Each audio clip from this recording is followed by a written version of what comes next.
අද අපි බලමු රසම මාළු ඇඹුල් තියල් එකක් හදාගන්න කොහොමද කියලා. මේකට ඕන වෙනවා කරපිංචා ඉති කීපයක්, රම්පේ, 4ට කපාගත්ත අමු මිරිස්, කරපිංචා කොළ, කොච්චි කරල් 3ක්.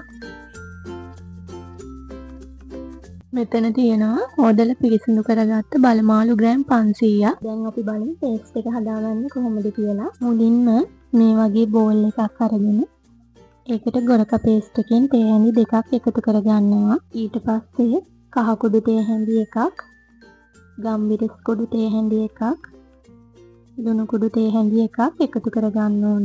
දැන් අපි මේ පේස්ට් එකට වතුර මේස හැඳි 3මාරක් ටික ටික එකතු කරගෙන කලවම් කරගන්න ඕන. වතුර වැඩි කරගන්න එපා. මේ වගේ තික් විදියට පේස්ට් එක තියෙන්න ඕන හැදුවම. ඊට පස්සේ මාළු එක හදාගන්න භාජනය අරගෙන ඒකට මේ විදිහට කරපිංචා ඉති ටික අසුර ගන්න ඕන.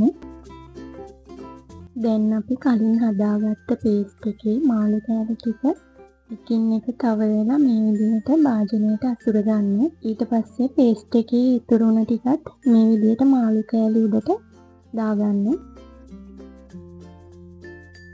දැන් කොච්චි ටිකයි අමු මිරිස් ටිකයි අරගෙන මාළු කෑලි වල තනින් තන මේ විදිහට අසුර ගන්න. ඊට පස්සේ කරපිංචා කොළ ටිකයි රම්පේ කොළ ටිකයි එකට එකතු කරගන්න.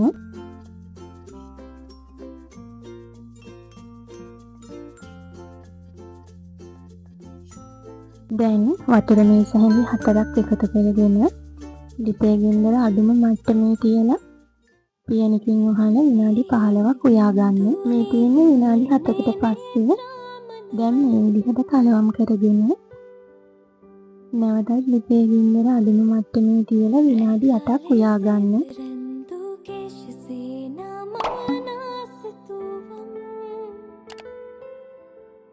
මේ තියෙන්නේ විනාඩි 8කට පස්සේ. දැන් මාළු එක හදලා ඉවරයි. ඉතින් මේක හරිම රසයි. ඔයාලත් ගෙදරදී අනිවාර්යෙන්ම හදලා බලන්න. එහෙනම් ආයෙත් දවසක අලුත් වීඩියෝ එකකින් හම්බෙමු. සිතින් ප්‍රේම වඩනා මා සුරංගනාවේ මගේ ලයේ දෙවටි